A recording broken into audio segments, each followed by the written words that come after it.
وہ شخص جو دوسرے ماحول میں یا مذہب میں پیدا ہوا ہو تو وہ حساب کے وقت کہہ سکتا ہے کہ میرا اس میں کیا قصور ہے۔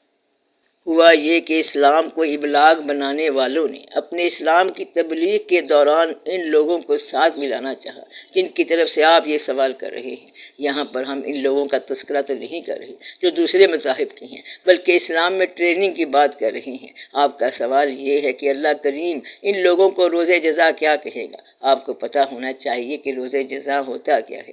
روز جزا ایک ایسا دن ہے جس دن آپ کے اعمال اپنے دنیاوی اور فوری نتیجے کے علاوہ ایک ماہ بعد کا نتیجہ برآمد کریں گے۔ اس کو ہم روز جزا کہتے ہیں۔ مثلا ایک غلطی یہاں کی، کوئی گناہ کیا تو کچھ تو یہاں پر سزا بھگت لی گئی اور باقی آگے جا کے ہوگی۔ یہ ان غلطیوں کی ہوگی جو یہاں پکڑی نہیں جاتی۔ اب آپ یہ دیکھیں کہ جزا کا تصور کس نے دیا؟ اسلام نے۔ اب آپ اسلام کو ماننے کے بعد جزا کا ذکر کر رہے ہیں، اور اگر آپ اسلام کو نہیں مانتے تو پھر آپ کے لیے روز جزا ہے ہی نہیں، پھر تو مردے کو جلا دیا جائے اور بات ختم ہو گئی۔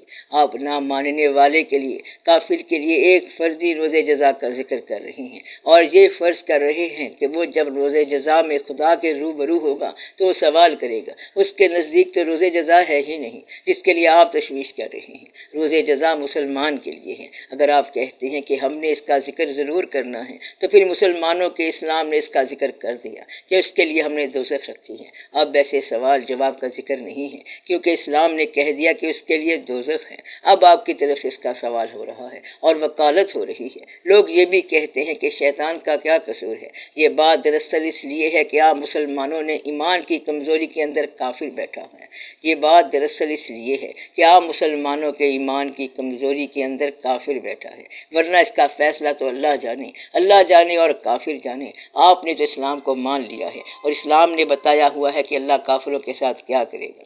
اب یہ سوال آپ کر رہے ہیں، کافر تو یہ سوال کرے گا نہیں، کیونکہ وہ بات مانتا نہیں کہ مرنے کے بعد اللہ کے روبرو پیش ہونا ہے اور میری جواب دہی ہونی ہے۔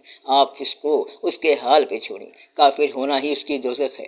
آپ کو یہ جو جنت عطا کی گئی ہے اس پہ خوش ہوں، لیکن آپ کو اس کی طرف سے تشویش ہو رہی ہے۔ قاضی جی دبلے کیوں ہو گئے؟ شہر کا اندیشہ ہے۔ وہ لوگ تو خوش ہیں، آپ بھی خوش رہیں۔ اللہ تعالیٰ اگر اسے معاف کر دے تو کر سکتا ہے، اس میں جھگڑے کی کوئی بات نہیں ہے۔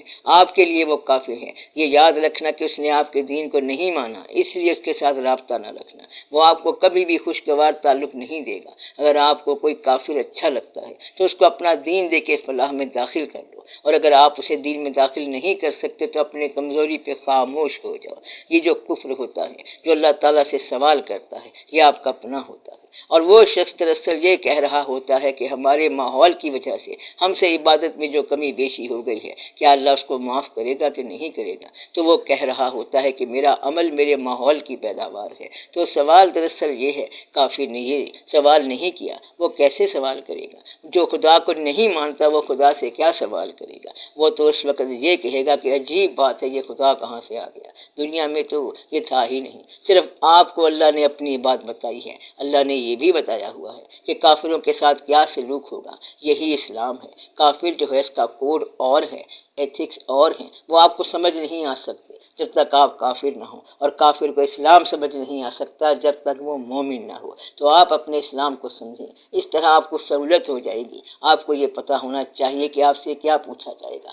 آپ اپنی جان بچائیں، کوئی کسی کا بوجھ نہیں اٹھائے گا۔ افراتفری کا عالم ہوگا، اپنی اپنی پڑی ہوگی۔ اس وقت کوئی پوچھے کہ فلاں کا کیا بنے گا تو وہ کہے گا پتہ نہیں کیا بنے گا، مجھے تو اپنا پتہ نہیں ہے کہ میرا کیا بنے گا۔ تو آپ یہ شعور حاصل کریں کہ میرے ساتھ کیا بنے گا، جس کو میں نے مانا ہے کیا میں اس کے قریب بھی ہوا کہ نہ ہوا؟ لوگوں نے سلسلی مانا ہے، بڑی مشکل سے مانا ہے، اور کہیں یہ نہ ہو کہ یہاں پر کافروں جیسی زندگی نہ ملے اور وہاں آگے مومنوں جیسا تعلق نہ ملے۔ آج کل کا مسلمان بہت پریشان ہے کہ اسے کافر جیسی آسائشیں بھی نہ ملی اور مومنوں جیسا صحیح تعلق بھی نہ ملا۔ تو آج کل کا مسلمان بڑی دقت میں ہے، اور یہ دقت ہماری ہے، کافر کی نہیں۔